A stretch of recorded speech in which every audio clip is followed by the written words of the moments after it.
Welcome back to Taiwan Talk on ICRT FM 100. I'm Ryan Drilsma, and this week wraps up our series on renewable energy in Taiwan. With a guest, I talked to about how energy can be used more efficiently. In the 5 previous Renewable Energy and Taiwan episodes, we've discussed different ways we can harness energy from the environment using methods that are more sustainable and result in less pollution. In this episode, we explore how we can cut down on the need for energy by using less. And technology corporation Siemens has come up with a way we can do just that through an initiative it calls Smart Cities. I speak to Siemens Taiwan representative Anthony Tam to find out more about the Smart Cities concept.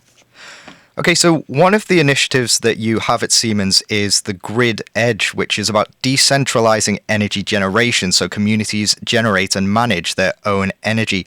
Can you explain how this works? Sure. The Grid Edge is a new dimension that opens up when consumers, energy markets, and the smart grid interact. At the Grid Edge, the relationships between consumption, production, and storage are being redefined. Power generation, energy flows, consumption, costs, and power quality are becoming more transparent, and the complex interplay between production and consumption increasingly manageable. So, what makes the grid energy more reliable, adaptive, and resilient than traditional energy generation landscapes? Energy grids are becoming increasingly smarter and more interconnected. They not only exchange energy but also data. Buildings as well as e-vehicles don't just consume energy but also store and distribute it. The grid doesn't just end at the residential buildings, it's becoming a part of it. So Siemens is shaping the transformation around the distributed energy system around the world. So I can give you some example here. So in New Brunswick, Canada, Siemens is partnering with the Canadian government. We integrate smart buildings into the grid and use them as batteries to store excessive energy as heat. This will not only utilize buildings as part of a distributed power plant, but also create an ecosystem. And in other example in Brooklyn, New York, together with a startup company, we have built a microgrid using blockchain. This also allows a building owner to sell his excessive solar capacity so that others in the neighborhood can run their air conditioning based on his renewables instead of using energy from a power plant. Okay, since this is a green energy initiative, what are some of the ways that energy is generated within grids? There are a few examples. For example, solar power. In Taiwan, we have been built many solar power plants. So it is one of the energy created from the grid. And the other technology is battery storage system.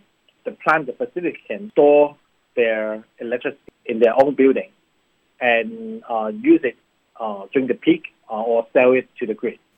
Okay, that's great. So one of the other initiatives you have is smart electrification. How does this differ from the way we're currently electrifying buildings? Is it something based on automation? Here are some technologies that demonstrate how we realize interaction between buildings and grids. Virtual power plants. Okay, virtual power plants combine the centralized units in order to increase flexibility and enable participants to jointly market their energy. Production facilities as well as energy consumers, energy storage systems, and power to many plants can be interconnected. And the other one is microgrid. It's locally segregated smart grids that produce their own energy.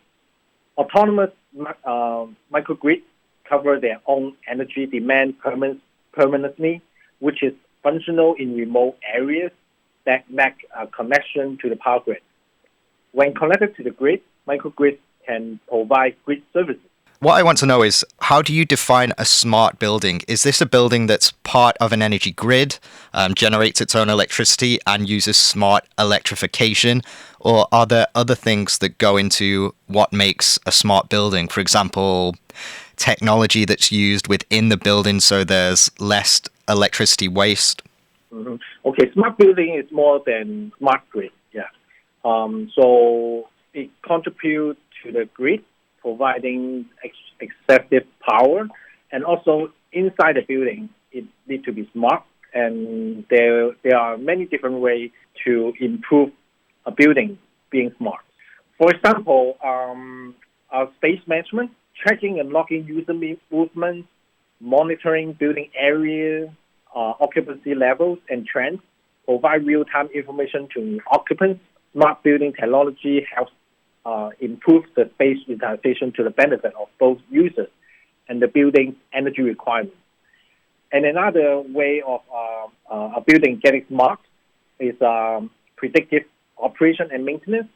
So in a smart building configuration, sophisticated sensoring technology enables physical plant operation that can supplement knowledge, and with digitalization, this system performance can be monitored and tracked. Servicing and maintenance needs can be predicted and planned. Right, okay. So where have smart buildings been implemented in Taiwan? Yeah, we have many buildings using our technology to get smart.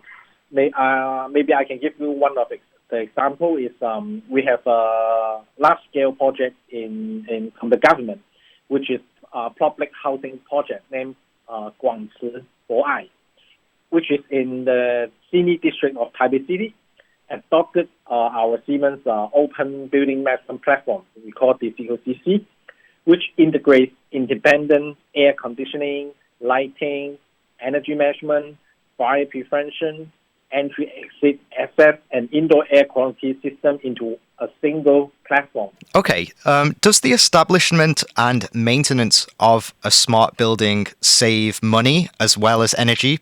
Actually, in general, governments are the biggest driving force of the implementation of smart cities, which make individual business to come to decision to follow the government's framework.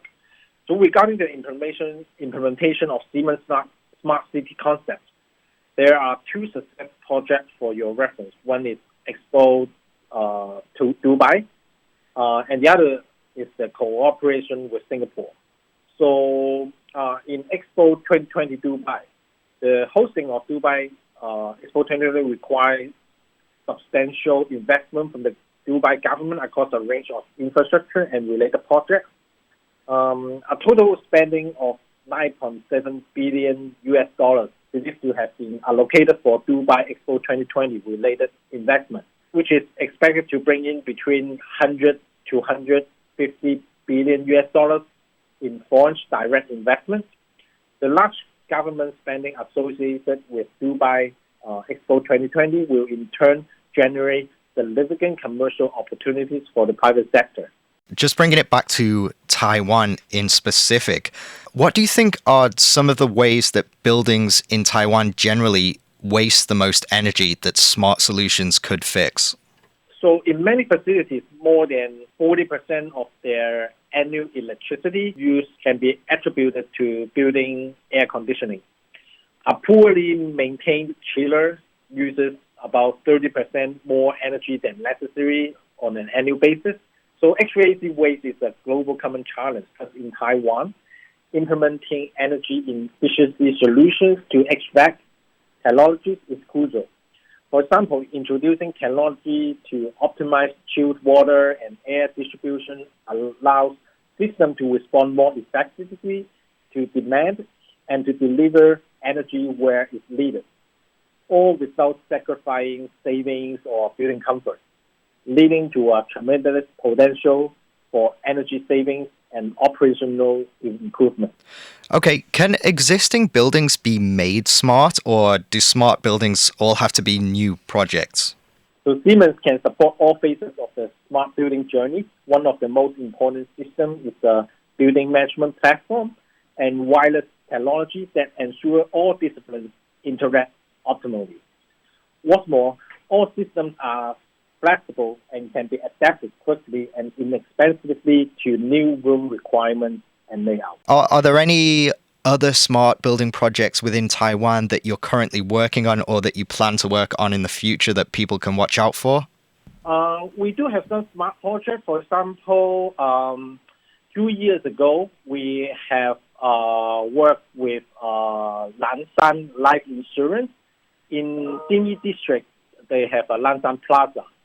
They also use our Siemens solutions, and we won the Asia Award for the smart building. Sorry, what specific elements of smart cities does the plaza use? In that building, they have used our building management system, the fire system, security system, and one of the very smart design is when the occupants go into that building, they no longer need to press the elevator button because they have an entry gate.